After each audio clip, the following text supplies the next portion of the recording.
Yes. Ready to go. All right, we will we'll continue to admit people from the waiting room, but we will go ahead and get started. And I'm trying to multitask here. I think I can do it. It's nice to see everyone. Thank you so much for joining us tonight. My name is Rachel Moeller. For those of you who I don't know, I am the Executive Director of Alumni Relations. And again, thank you so much for joining us tonight. Tonight's presentation, The Path to Coeducation. It's part of our year-long celebration of Lafayette's 50th anniversary of coeducation.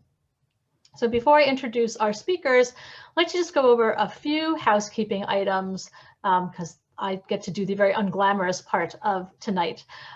So just please know that we've utilized the audience mute feature just in order to ensure that the presentation is not interrupted by any background noise, unless you hear my dogs barking, which is a distinct possibility. We do invite you, if you'd like to change your name on your video and put your full name and class year on your profile. It's totally up to you. If you'd like to do that, if you go in the top right corner of your little video square and you click on the three dots, you'll see one of the options that you have is rename, and you can type in your name and class year if you decide to do that, so everybody can kind of recognize each other in the gallery here. If you're not familiar with Zoom, there are a few different views. In the top right corner of your screen, for those of you who are on a computer, you can choose gallery view to see everyone, so all of the many Brady Bunch squares. But once we start the presentation, you may want to switch that to speaker view, which will allow you to see the speakers as well as the slides that we'll be showing. It's totally up to you how in what view you'd like to use tonight. So we're excited to receive your questions and comments and recollections. I know we have so many of you tonight joining us from that era of the beginning of coeducation at Lafayette. So we invite you, because there's so many of us, it's hard to take people off mic. So we invite you to use the chat feature to submit your questions and comments. If you're not familiar with that, at the again, if you're on a computer, it's probably at the bottom of your screen. It's just a chat feature, and you can type in your questions. You can type them in any time, but we will be addressing them primarily at the conclusion of the prepared remarks, and then we'll go into sort of the Q&A format. And then my last housekeeping item is note that this presentation is being recorded so that you and other members of the Lafayette community can have access to it later.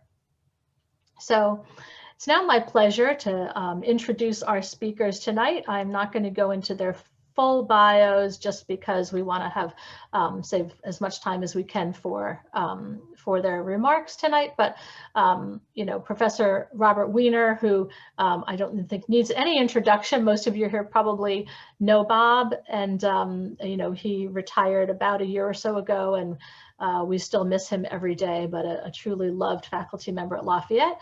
And Peter Newman, who many of you also know, class of 1973. But what you may not know is Peter is an adjunct faculty member at Lafayette and has taught a variety of courses, including a first-year seminar on the 1960s. And that's where a lot of the research for tonight came from. He does a unit in that course on coeducation, and I know he wants to give great credit to his students who did a lot of the research that he will be presenting here today. So with that, Peter, I am going to turn it over to you, and I will bring up the slides while you are starting things off. Thank you. It's kind of cool scrolling through and seeing all these people who have not changed at all in 45, 50 years. When I was first asked to do this, we decided we would be doing a presentation on the path to coeducation. And by that, what we were trying to do is talk about how Lafayette came to the decision to go co-ed. We've decided to put a little bit in towards the end of here about how things went when the first co-eds arrived. So I will be talking about a lot of this from a student point of view. Bob will be talking from a faculty point of view, and then towards the end, Liza is going to be coming in and talking as a member of the first co-ed class. And we will also have, hopefully, at time at the end for some others to come in with questions and comments and things like that. So what I'm going to start out with is a little bit of a perspective on how this all came about, and what the path was.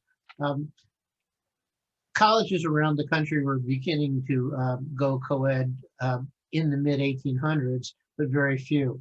1960, there were still 200 all-male colleges, but by 1969, that number dropped down to 78. So the trend was definitely going against it. I have a headline there: the one-sex institution is going out of style, and even Princeton reluctantly declared in 1967 that it's inevitable that sometime Princeton will go co-ed. For Lafayette, the process actually started when in May of 1967. And in May of 67, the faculty instructed the president to appoint a special committee to explore coeducation or coordinate education. And I should distinguish those two right now. Coeducation is the way we went, which was the idea of having both males and females at the college. Coordinate education would have been to follow the model of something like Harvard Radcliffe, Hobart William Smith, or something like that, where Lafayette would essentially have a women's college associated with it. There was initially some talk about Cedar Crest being involved in that. And that idea was explored, but never really, it didn't seem to be really a practical alternative for Lafayette and what they were looking for. So I can go to the next one then. The committee was, so the committee was set up to take a look at some of the possibilities of what could be done. The faculty committee, in the end, came up with all kinds of reasons, and I'm going to give you a few of them, that it would be a good idea for Lafayette to go co-ed. Among them, and I recently spoke with Barry McCarty of the admissions department about this, Lafayette was losing some of its competitiveness. Admissions was finding, the college was finding that there just weren't that many kids who were looking for an all-male school anymore. And that there was a serious concern that SAT scores would start to drop, the application pool would start to drop, and we weren't going to get all of the people that Lafayette was looking for. So that was one prominent reason for the administration to be very involved in this, just to keep up the academic reputation of the school. There was also the idea that we weren't going to be able to attract a lot of students who we wanted to come here because they just weren't looking for an all-male environment. So even though, we might be recruiting athletes or something like that, when some of the athletes found out, wait a minute, there's no women at the college, that wasn't what they were looking for. Because, one thing you have to keep in mind is that the vast majority of the men who went to Lafayette went to co-ed high schools. So this idea of going to a school that was all male was really something of a departure. The faculty also said that they thought that adding women would give an additional perspective in class. They thought it would be better for class to have more people from different points of view entering into discussions. They thought that social life at the college would become a little bit more normal, that, Lafayette was pretty much all 5 days a week. It was all academics, and on the weekends, it was either a party weekend where everybody, pretty much partied all weekend, or a lot of students just left on the weekend. And they found this, they thought if we had women at the college, that this would become a more, social life and mixing would become a lot more normal, rather than, everybody waiting for the weekend where they were busing in women from Beaver for a mixer or something like that. And also they thought that the bringing in women would strengthen lots of departments. This was especially a concern with liberal arts and art department, languages, and even to some extent literature. This was the downside for some of the staff too. There was some concern, would this affect programs like engineering mathematics and things like that. So in the end, the faculty committee spent a great deal of time on this, and they ended up putting out a report that said, yes, this is definitely what I want to do. And then the college went to creating its own committee. And this was the committee which was going to have to investigate whether or not we went co-ed. We had seen, and if you look on that slide, all the schools that had gone around us that had changed. So after the faculty committee instructed the president to start a committee, Dr. Bergathon, who was the president of the college at that point, put together a special committee to explore the possibility of admitting females to the programs. The committee tried to establish a lot of balance by being made up of older faculty members, some younger faculty members. They tried to represent as many departments as they could. Included in there, I have to mention Clay Ketchum, who was one of my mentors at Lafayette. She was the only woman on the academic staff at Lafayette. Clay had come to Lafayette in 1954 and eventually became head of the education department at Lafayette. But Clay was the only female member of the faculty, and so she was put on the committee. 3 alumni were on the committee, the provost was on the committee, and the director of athletics was also on the committee, because there were a lot of concerns about whether we, at what expense would we be going co-ed. And now what I try to talk about next is a little bit about the 3 different groups of people. Now we can go to the next slide. The 3 different groups of people, and I'll start with the faculty. And for the most part, the faculty, as was shown by the initial committee, did favor going to coeducation. But there were some great comments, and I like Dr. Pearson's. Let me state my position clearly. I am not opposed to coeducation, but I am opposed to coeducation at Lafayette. And there were others who felt this way also, although the majority of the faculty did favor it. And Bob, do you want to talk a little bit here for a minute, or hold it all for later? I can't, your mic's off. I couldn't hear it, but all right, I'll keep going. All right, so the faculty did have concerns about athletics. They did have concerns about the enrollment in certain courses and programs and things like that. And this is one of the reasons when the report did come out that they decided that the amount of women in the first class, I think, was 130, and would go up to about 500. So the school would still be 2/3 men. There was a great concern that if Lafayette went 50-50, the athletic programs, which were so much a part of the tradition of Lafayette, much more so then, I think, than now, that those programs would suffer greatly, and we just wouldn't have the numbers to compete in all the sports that we wanted to be competitive in. So that was another concern that the faculty had. But for the most part, the faculty members on the committee were in approval and didn't want to go that way. Now go to the next slide. I'm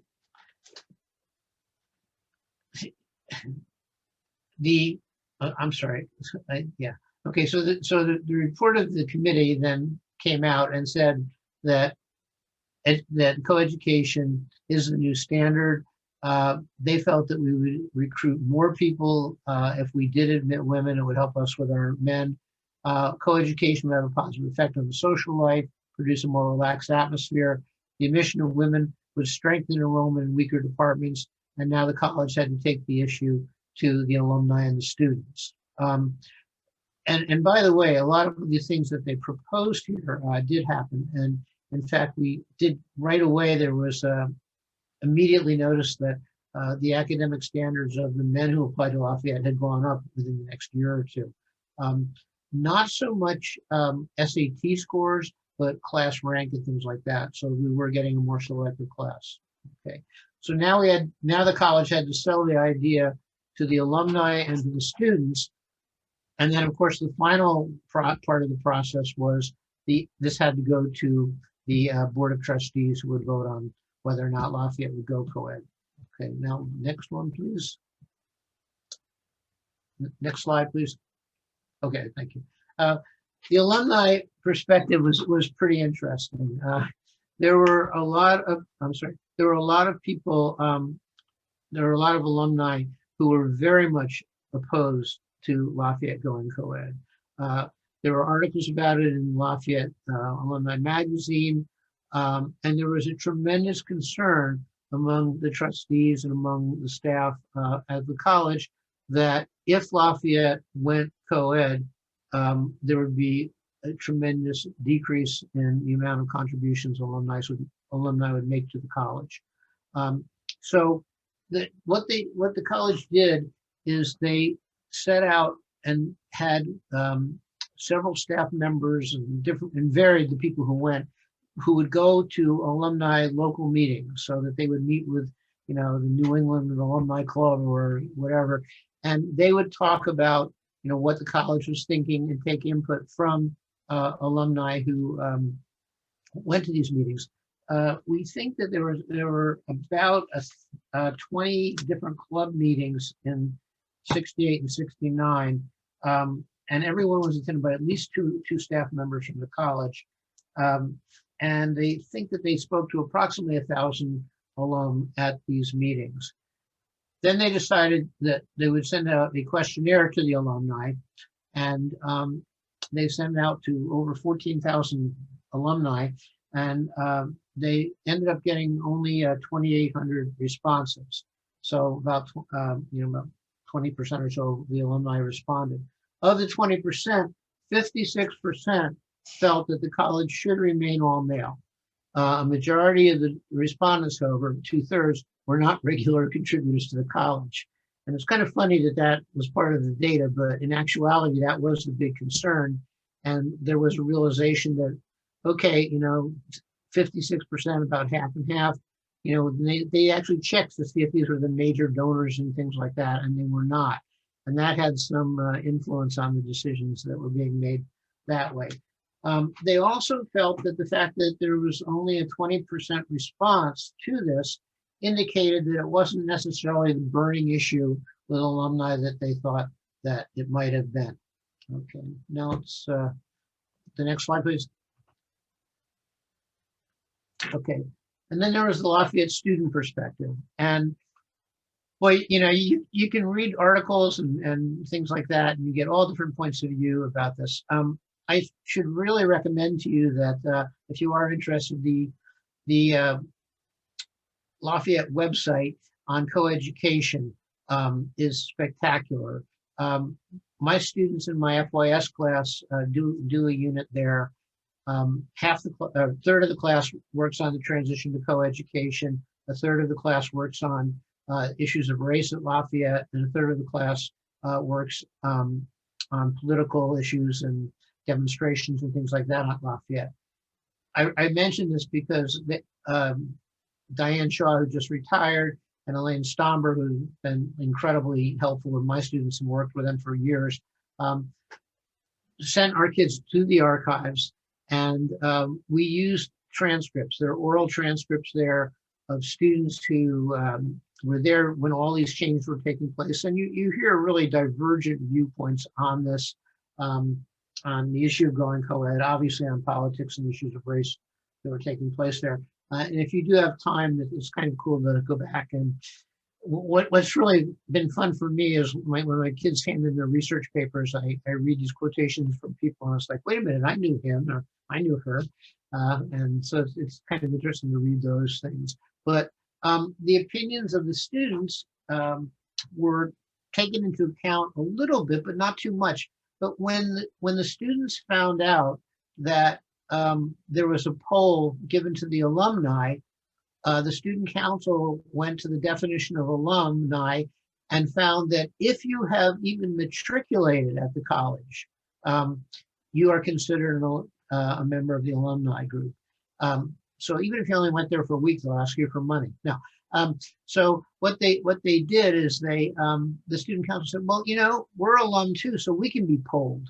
And so what they did is they put out a poll among students at Lafayette, and they found that 77.3% of students favored admitting women to Lafayette. and even more than that, felt that it would definitely improve the college. I facts all come with points of view, the talking head said.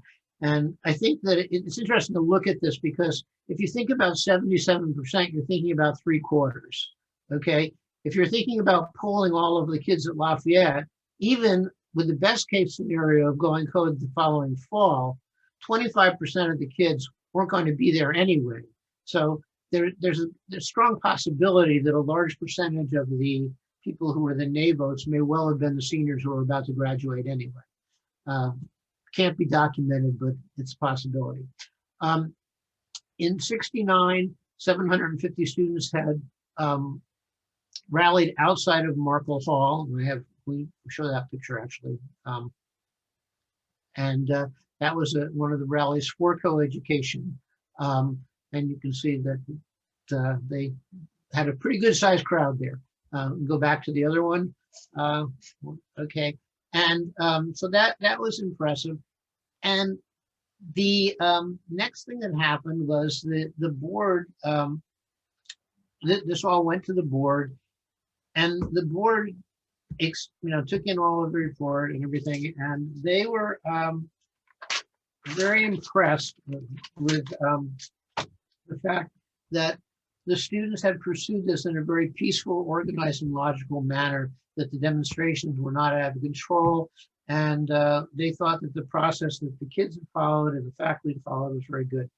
And so the meeting was set up for June 27th, 1969, and the trustees voted, and the vote was by secret ballot in terms of who voted which way, and the original vote was 19-9 favoring coeducation. Then there was a motion made to make it a unanimous vote because they thought that would be a stronger position for the college to take. So they made a motion to make it unanimous, but it didn't work. There were 4 people who refused to do that, and so the final vote was not unanimous. Okay, that takes us to the fact that Lafayette was going to go co-ed. At this point, the decision had been made. It was inevitable. Lafayette would be a co-ed college. However, there had not been a decision made yet as to when this was going to happen. As students, we really wanted it to happen. And, this was in the winter of 69 into 70. We wanted it to happen right away. And the college was saying, really we want to do the transition and we have to make changes and this and that. And so they called a meeting for Colton Chapel, and Dr. Bergathon was there and several members of the Board of Trustees were there. And I thought this was a kind of a neat example of student activism, because my suspicion is that they held a meeting in Colton Chapel and it was at 4:15 in the afternoon. And I think the expectation was that, oh yeah, 50 people will show up, and 50 people in Colton Chapel is not going to look like anything. What we did that afternoon is we went around to every fraternity, we went to every dormitory, we went through the whole college and got everyone we could. When the trustees and Dr. Bergathon walked into Colton Chapel, every seat was full, the balcony was full, and there were people in the aisles. And it was pretty much, we want coeducation and we want it now. They said, well, we have to make changes and, we have to do this and that. And, yeah, we were rude and we yelled things like, take the urinals out, okay, or make them into planters, but let's be co-ed by the fall. And we were co-ed by the fall. And so, apologies to those who arrived when everything wasn't quite as well organized as it could have been. But again, we wanted it to happen quickly, and it did, and we were co-ed that fall. Now, go to the next, please. Next one after that. And that was, yeah. So that was the resolution came then, and the trustee, that it was resolution passed, trustees passed it, and Lafayette went co-ed for the fall of 70. At this point, I thought, we'll let Bob's going to talk a little bit about what happened and what the campus was like before the change, including what the faculty was like and what women, even the presence of women did to change things. So, Bob.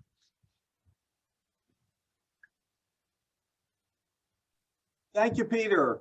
I'd like to give a shout out to so many people. And I did speak for a minute with Rachel that for those of you who want to stay on, we'll be able to talk a bit afterwards, even though it's not going to be a short program. But I do want to say hi to Professor Elon Peleg, of course, but even more so, if that's possible, to Ambassador Bloom Baracott. Marcia, where are you? Mars, are you still? Where are you, Mars? Are you in Bangladesh? It looks like Marcy is from Bangladesh. Okay, I think she did honors with me in 1972 or 74. And my God, Tom Gallo, was your honors paper 200 pages? I remember these guys. Anyway, it's a pleasure. So I'm going to spend more time setting the tone of the institution as I encountered it, meaning it's not fact, it's just my perceptions as I experienced Lafayette College. And I went to a wonderful high school. We used to feel it was the second best in the city, next to Central and Girls High, which were all male and all female. I went to Northeast High School. It was about 49% Catholic, 49% Jewish, perhaps, and a couple of lost Protestants who somehow ended up in our neighborhoods by mistake. It was all ethnic and all first or second generation, but gorgeous new high school in a new lower middle class row home neighborhood. Came up to Lafayette College in the fall, in the February 1969, while all of the things that Peter is talking about were going on. Got to Pardee Hall for an interview with Al Gendabine, but fortunately I first encountered a creature as I got up to the second floor of Pardee. A creature in normal human clothing with a huge beard and a long ponytail and moccasins and blue jeans. And he was sort of slithering across the floor, not lifting up his legs very much as he walked. And I said hi, and he said hi to me in his Brooklyn accent. And I realized that if he could survive at Lafayette College, perhaps I could too. That was very, very helpful, and he became probably my closest early friend at Lafayette College. That was Stan Wilk, who helped found the anthropology and sociology department. And he was a Jew from New York. So what I found Lafayette College to be when I first got here was a very, very bizarre institution. Pretty much the way Steve Lammers, who was a Catholic from the Midwest, found it to be, as he expressed to me once. And I'm going to take you guys down a bit, but I'm going to pick you back up. And I want you to know that I am a donor, and I have been a donor at Lafayette for a while, and I will continue to be a donor at Lafayette. So the story has a happy ending, but there's some sadness and some discomfort that has to be expressed. Just also so that we have a sense of how far we have come as an institution, how absolutely incredibly far we have come. So Al Gendabine and Charlie Cole, the provost, and I are walking across campus for an interview. I'm here for a one-year replacement position. I am just 26 years old, back from research in France and Britain. And we're walking across, and Charlie Cole asks me if I enjoyed studying with Eugene Genovese at Rutgers University. That was equivalent to asking me if I was another Jewish Marxist. Genovese was an Italian radical who later actually became a fundamentalist preacher, but he was the most well-known Marxist radical at Rutgers University, who fortunately I didn't study with. So that was a good answer. We get to the lunchroom with Art Bergathon. Love him, respect him to the nth. It took time to reach that. Learned so much from him, especially from a 45-minute argument on the quad nose to nose with him after I had criticized the presidential plan for the college. But in any case, I was asked what kind of Jew I was. And I had to clench my teeth because I really wanted to burst out laughing. And I really wanted to say, you mean, do I take my horns off when I go to sleep, or are they invisible? I answered the question. And then I was asked, what is my position with respect to the state of Israel? Two illegal questions today, just inappropriate 50 years ago. Meanwhile, ungainly Albert Gendebien with these 5'11", but the legs were of a 6'3" man.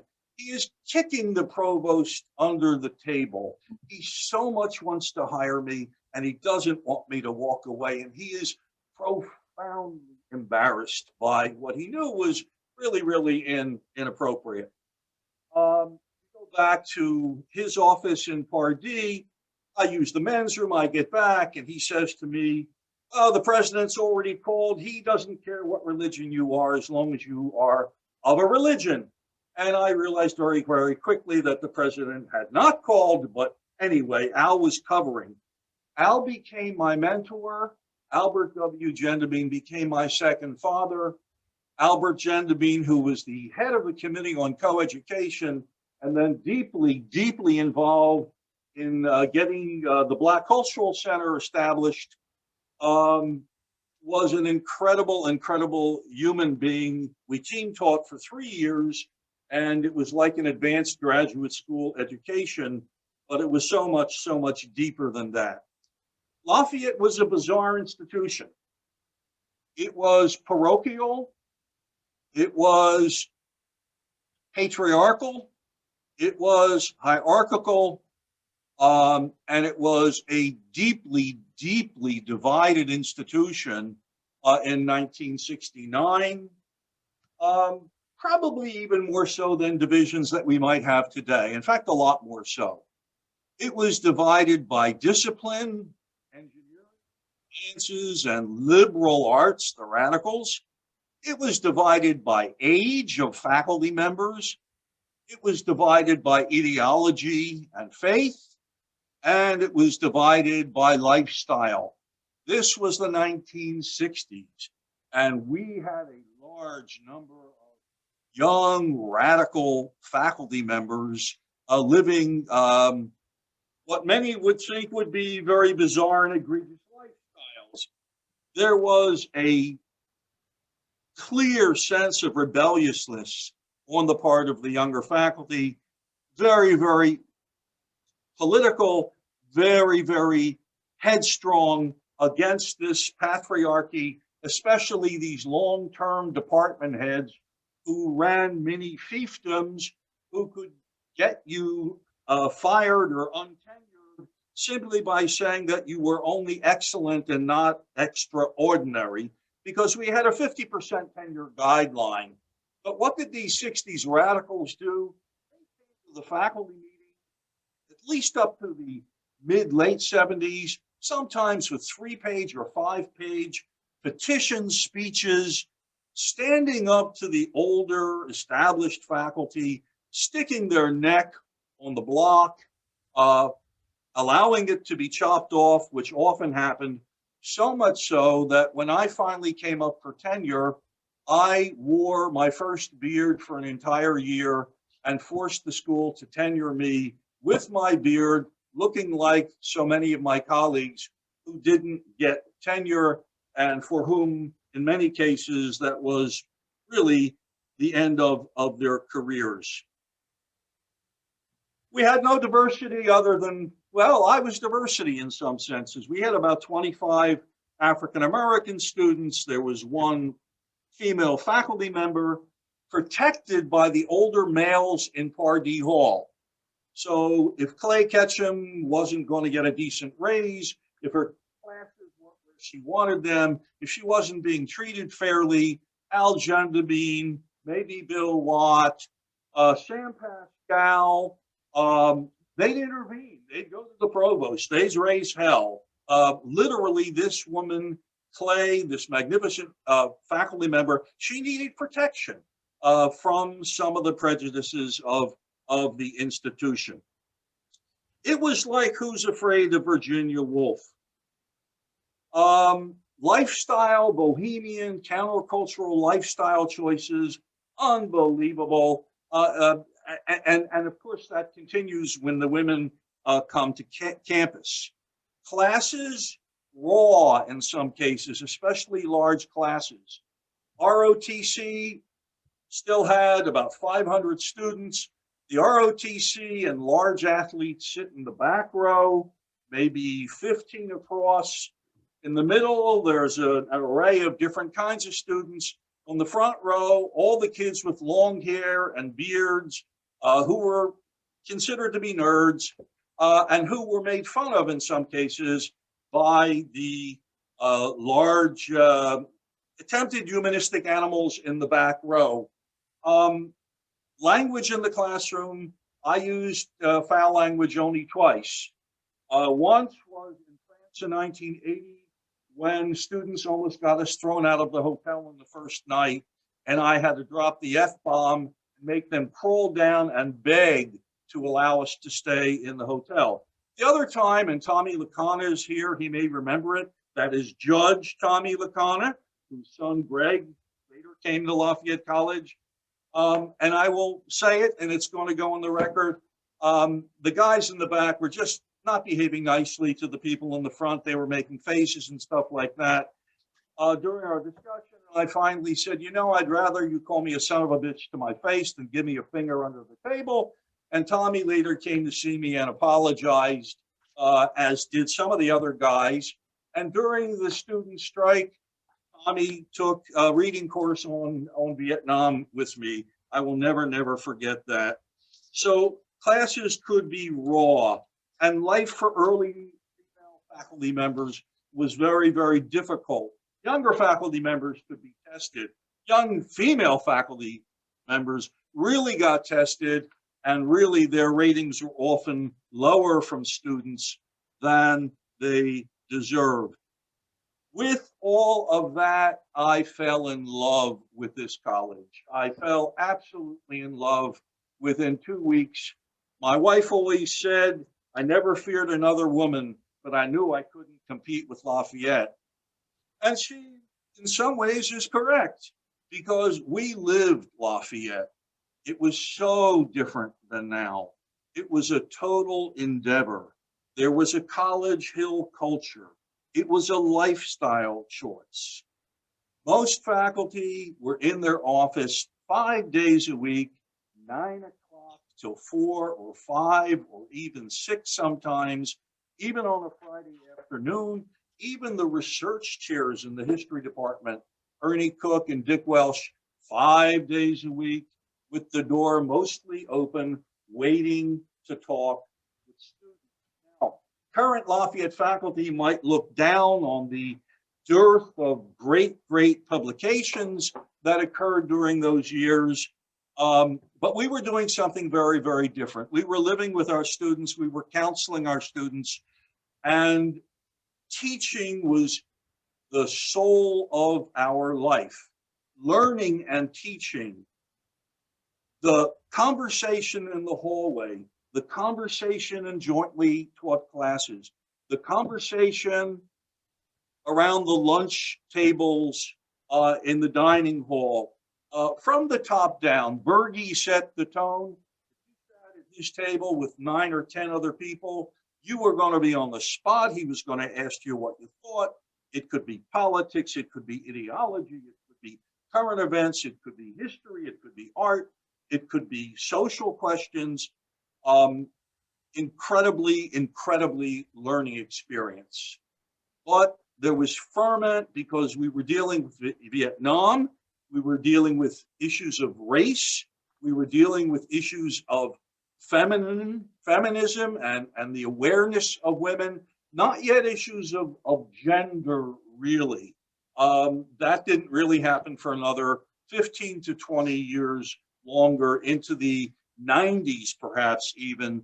But the place was explosive in terms of ideas and in terms of personal growth and learning, and the support that we gave to students. First Hanukkah on campus, we fed 60 students greasy latkes in our home. At the end of the first year, I had started a French-speaking club. The other thing people frequently forget, we could drink with our students. We'd have a bottle of wine and some cheese and a half a dozen students over and try to speak French and just socialize with them. I remember when people like Alan Proudgaver and even Rosemary Connor is on here somewhere, would stop over at my home on 628 Monroe at 4 o'clock in the afternoon or 9:30 at night. I remember when Rosemary came, she had written a new song and she just wanted to sing that darn song to me. And that was fantastic. That was 4 o'clock in the afternoon. Alan Proudgaver, sometimes that was 10 o'clock at night. So we lived Lafayette. Okay, they arrived. Strong in many cases, risk takers. They changed the very nature of the Lafayette experience. Only 145 or so women in the first class, including transfers. And then over a period of about 10 years, half of the student body was composed of women. Women who would not take a back seat. Women who would participate in discussions. Women who were interested in learning. And the men had to adapt, and the women had to adapt. We flew in by the seat of our pants. We didn't really know what the hell we were doing in terms of preparing for women. There were no female deans at first. Fortunately, we had a great male dean, Herm Kasaya, and then very soon afterwards, they hired Alice Sivelich, who stayed with us for about 10 years. Very, very powerful individual, helped so much. There were no female role models. There were no athletic structures prepared. Most importantly, this was a frat culture, frat and football. There was not adequate food for the women. What kind of food do women prefer to eat? Where will they eat? We had 17, 19 frat houses, many of which opened their doors to women, and women had to go through, in some cases, the indignities of eating with the guys. And you know how guys used to eat then, and sometimes still eat today. So this is a long process. But these women changed the very nature of Lafayette, and almost every decade thereafter, some other group participated in changing the very life of Lafayette as well, whether it was African-American students and then larger numbers of international students, and then by the 90s, openings, and thereafter for gay students. The college changed over these decades, assimilating new kinds of people who became part of the college's whole texture.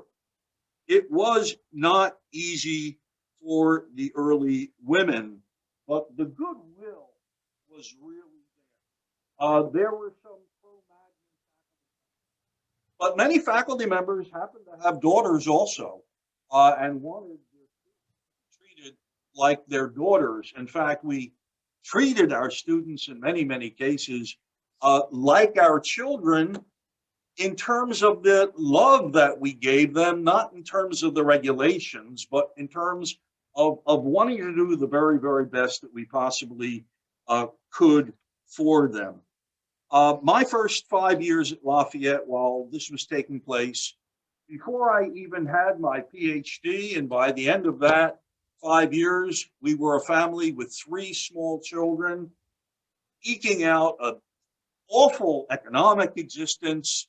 One of my friends used to talk about the genteel poverty of the faculty, far too much drinking among the older faculty, far too much drugs among the younger, especially liberal arts faculty, losing students occasionally because of LSD, but an incredibly dynamic time period in our history, and certainly in the history of Lafayette College.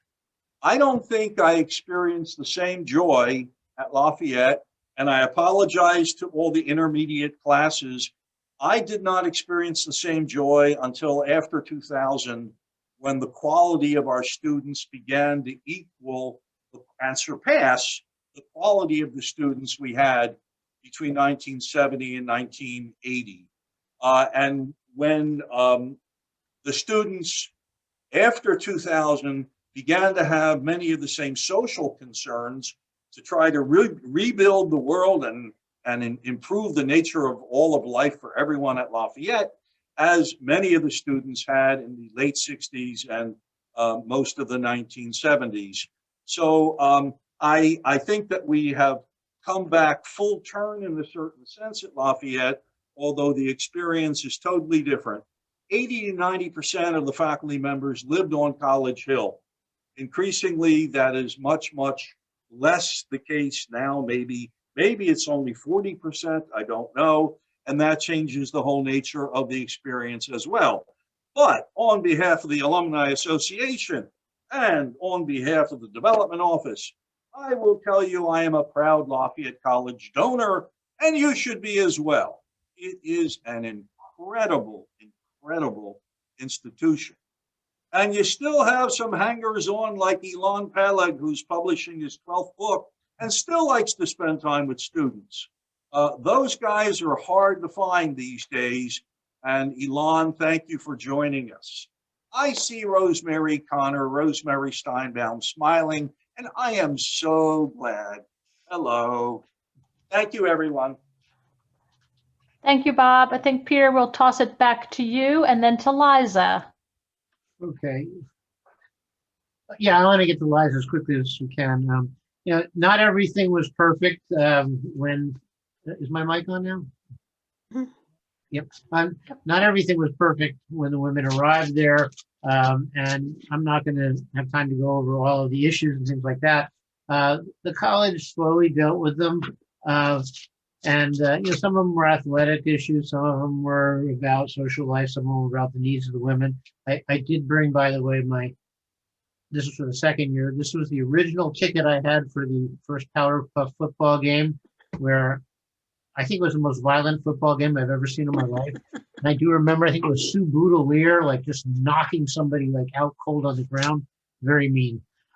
Anyway, a lot of the college tried to address the issues. And just for 30 seconds before Liza comes in, you know, I was the last year of all male and the first year of coeducation, and it was a remarkable improvement in the college. It just made life so much more normal, social life so much more normal. And even though the first year was only 130, then it went up to 500. By 1975, the college realized, no, we're going to go, you know, not take gender into account. And eventually the college became 50-50. You know, fantastic changes, and it was the right thing to do. Liza. Peter, hi. So there's the quilt that I made to celebrate coeducation. I volunteered to do this crazy thing back 10 years ago, wrote a letter to each one of the first co-eds and got wonderful things back. Some people sent back their valuable sweatshirts, and some did embroidery, some sent me photographs. Back then we didn't take photographs as much as people do now, so there's a lot of filler in this quilt of things that happened while we were at Lafayette. I think I may be the last female admitted as a co-ed the first year. That's because I applied very late. I saw a sign on the bulletin board at my school that said Lafayette's going co-ed, and no essay was required. And I thought, oh, what the heck? So I applied. And at my school, about 10% of my graduating class went to Lafayette with me. Most of them were PGs, football players that had been put at my school to waste some time for a year till they could be brought on the team at Lafayette. 3 of us were women, and we were recruited by an alum who was very excited about having women at Lafayette. I do remember that after I was at Lafayette for maybe a month or so, they asked us to put on dresses and go back and talk to the alums. And of course, we were on our best behavior. And I remember it as being a fairly hostile audience. You know, we were showing ourselves as Lafayette students, and they weren't entirely convinced. But I do remember that dog and pony show. As many of you know, we were all in one dorm. So it was a nice cohesive group. I can't remember anything in the way of cliques or we all got along. There were very few of us. There were 125 in my class, and I think 20 more were transfers. There were some odd things. One was there was an intercom system, and they put in a dorm mother to monitor us, at least at first. And well, as you just heard, some of us were rebellious types. That would be me. And I remember I called the meeting and said, look, I just came from a school where there were rules, and I got demerits every time I turned around, and I'm just not going to do that anymore. And we need to vote no rules. We're grown-ups now. We can do this. We can monitor ourselves. And that's exactly what happened. And the intercom system disappeared, and the dorm mother disappeared, and the rules were no rules. There were some interesting things that happened. The planners for us decided we needed to have bathtubs. They took out several showers because girls like baths. I recall that we were matched up according to dress size, more or less. They found out that girls like to share clothing. So the planners decided to put us in rooms by dress size.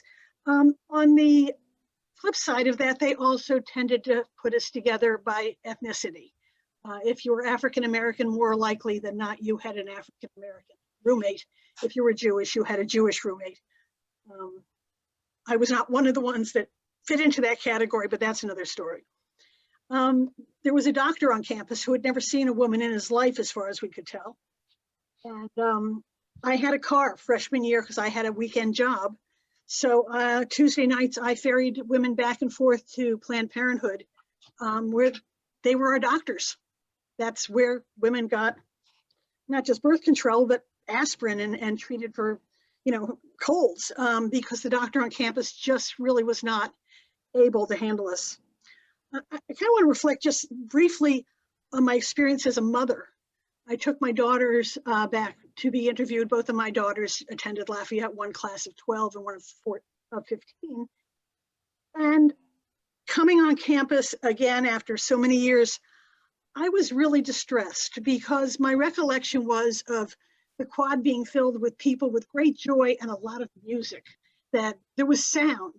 And the kids now have headphones, and it's all very internal. And so there was nothing blasting out of a window, and there was no Frisbee, and God knows there were no dogs. I remember we had lots of dogs. That always a positive thing. So the community changed in a way that distressed me, but for the most part, my daughters both got a terrific education. I think I got a terrific education. I value my years at Lafayette. I remember Bob very well, and I remember Peter very well. So I think that's all I need to say right now, because let's open this up to some questions and other recollections.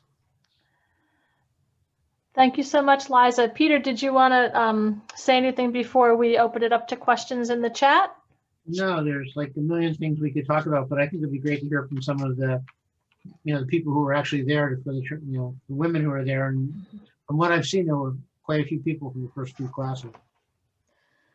That I think the process took a good 20 years before it was a really reasonable place for most of the women, and probably another 15 to 20 years further to the point at which female faculty members really gained full representation and equality on the campus. You may notice if there is a female president, there's likely to be a male provost. If there's a male president, there's likely to be a female provost. The dean's offices, the administration, it's all about 50-50. And I think there are probably a larger number of women on campus normally than men in most of the classes at this point. But the quality, one of the reasons for that lack of noise, believe it or not, we worked their tails off today. I mean, literally, they really work hard, and I miss the noise and I miss the quad. And I'm sorry they paved the damn thing, because we could get together more easily before they did it. It is clean now, it is beautiful, but it's not the old Lafayette. We did have a question early on. I'm not sure, Peter or Bob, if either of you knew how many students were actually enrolled in 1969? About 1,800, 1,900. Yeah, it was about that. And when they went to women, at first they started raising the number, the total enrollment, because again, there was a very big concern about athletics and not being competitive. But as I said, by 1975, they flipped on that and said, no, we're not going to have a quota system. We're just going to take the best applicants we can get. And I had a question I was going to ask, and hopefully some more of you will put some questions in the chat. Peter, I was curious. I know that your students did a lot of the research, and you've taught the FYS class for a while. Can you tell us a little bit about what your students thought when they did this research? Students who were Lafayette in the 2000s and the 2010s, and what was their reactions when they heard these stories about the change to coeducation? Yeah. Since here, can you explain to everybody what an FYS is, because most of them don't know? Okay. An FYS is a first-year seminar. All freshmen are required to take a first-year seminar. Each one has a different topic. They select the topic they want. There's a large writing component. It's really it's considered to be an introduction to the intellectual college life. So mine is on the 60s, and as I said, one unit of it is on the 60s at Lafayette. The students, well, I'm going to have to say with everything about the 60s, they're just astounded by things like, things that they just had no, when you talk to them about birth control or something like that, and, even to explain that, it was illegal in Connecticut for a doctor to tell a woman how to practice in the 60s. They don't understand that. The racial things they find amazing. The idea that back then, for example, I could go to Vietnam when I was 18, but I couldn't have a beer, things, or vote, and talking about things like that to them. The overwhelming majority have come from co-ed high school, so that you're just sort of talking like you're from Mars when you're talking about an all-male school in the first place. And now with all the co-ed dorms and things like that, they're kind of amazed that as it started out, just even having the policy that Liza and her friends got rid of very quickly with ringing and stuff like that, and that the college was really trying to have in loco parentis over the women, but not over the men. So it was really a very unfair situation, and they're very aware of that, and so just about everything astounds them. Marquis Hall, I explained to him, you walk through with a tray, and it was like a prison thing. They put the food on your tray and you walk through. So when I hear them complain about the food now with salad bar, deli bar, pizza bar, I have a hard time. But they do appreciate the idea of the protests and things like that, because I think that's become part of their world. And one of the things that really comes about a lot in that class is that, that if you yell loud enough and long enough, you finally do get people's attention, and things can change. And so I think that they see the transition to coeducation as something that students did have some input in, and that it was a very positive thing. We had actually, it's a comment / question, I guess, from Frank Basin. I hope I didn't mispronounce your name, Frank, class of 65. And he talks about in the 60s, he studied abroad in Denmark, where he said the co-ed system wasn't really an issue.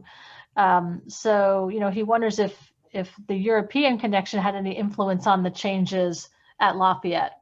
Not sure if either of you are aware if that had any effect on Lafayette's decision. Oh, I doubt it. I doubt it. But that reminds me of what my last comment was going to be, which is no females, no future for Lafayette.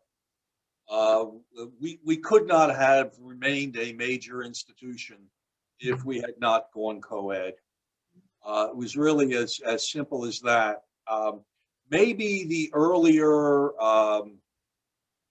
situation in Europe had to do a bit with having experienced 2 world wars and women having played such a prominent role in those events in Europe, as they did in America, but in a more dramatic way in Europe. And I don't think that Denmark represented most of the European states at that time either.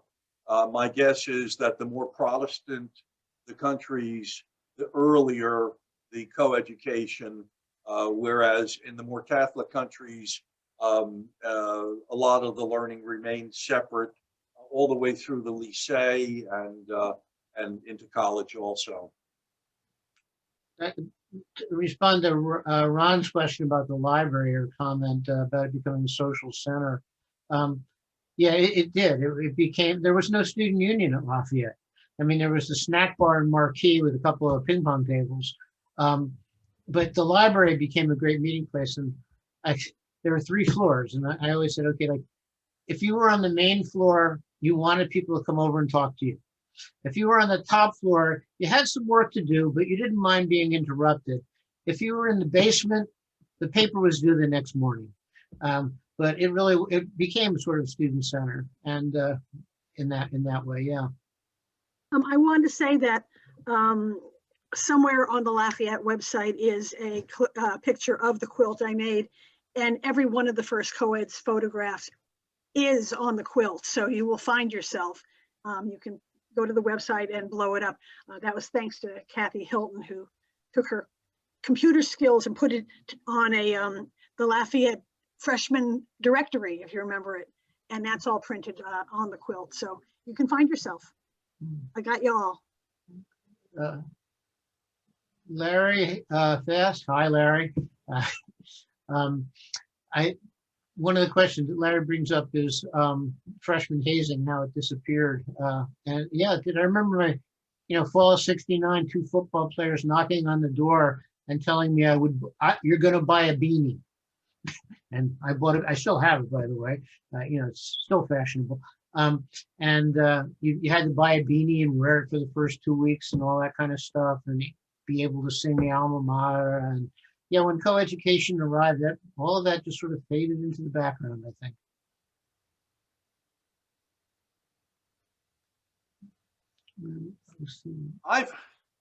I forgot to put my hat on. Okay, there you go.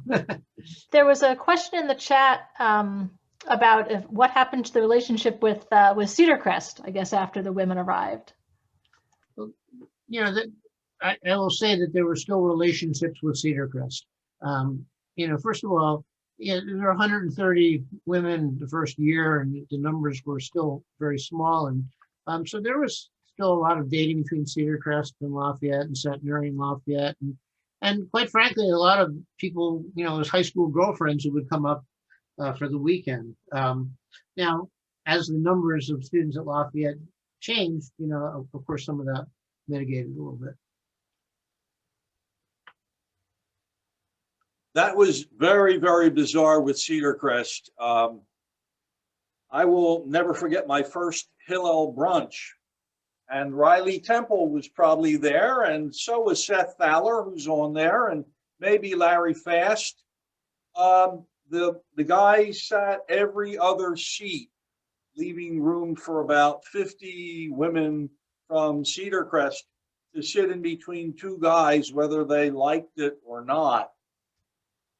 Now, the previous Friday, I had gone to Hillel services as a result of what I had experienced at the college, and only half the number of men were there needed to hold services.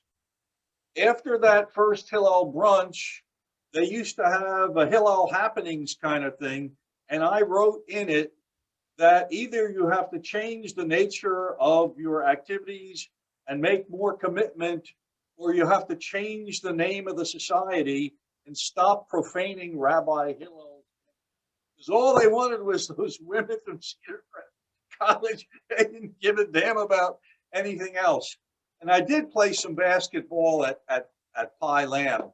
But at the end of that first year with Seth, that was my second year, Riley Temple surely got the award for best attendee at Hillel events.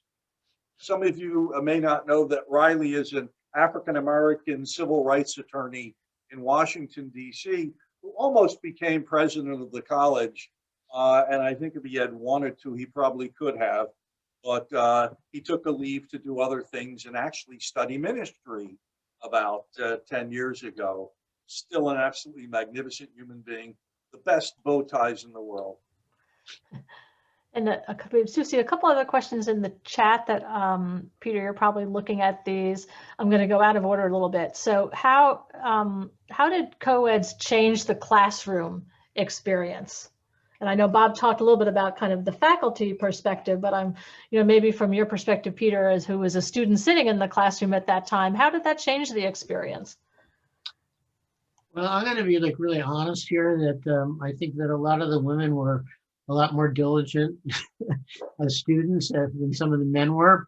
I think that nobody wants to seem like the dumb person in the room. So I think it probably improved the entire classroom for men, women, and faculty. So I think that probably had a very positive effect.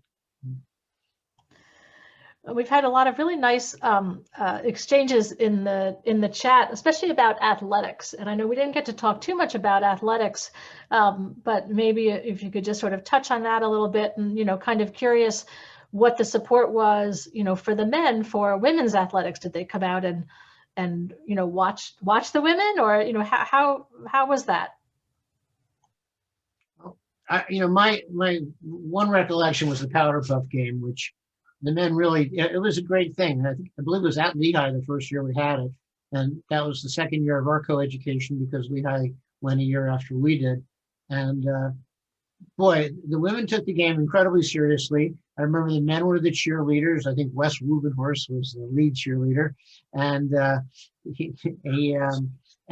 we had a huge group of people go to see the game and all that. Now that wasn't an NCAA event, but it was the start of, I think, interest in it. That's another thing. When there was less pressure for continuous highest level publications at the college, faculty attended many of the athletic events.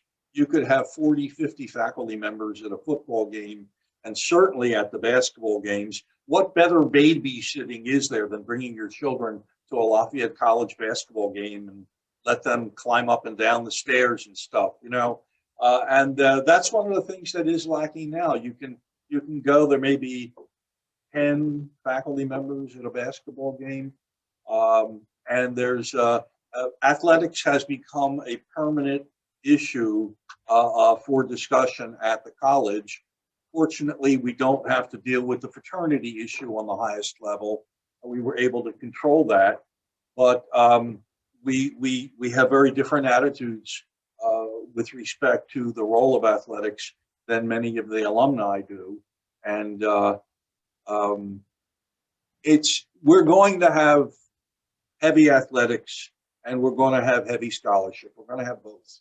Lafayette is stuck in a situation that, because of the divided nature and power of the alumni, you can't take those things away. And every president who has tried has gotten battered by alumni or by a handful of alumni, all of whom have friends. Everybody has a few friends, you know, and they come together and they will try to devour any president who wants us to become Division III in football, and that's just the way it is.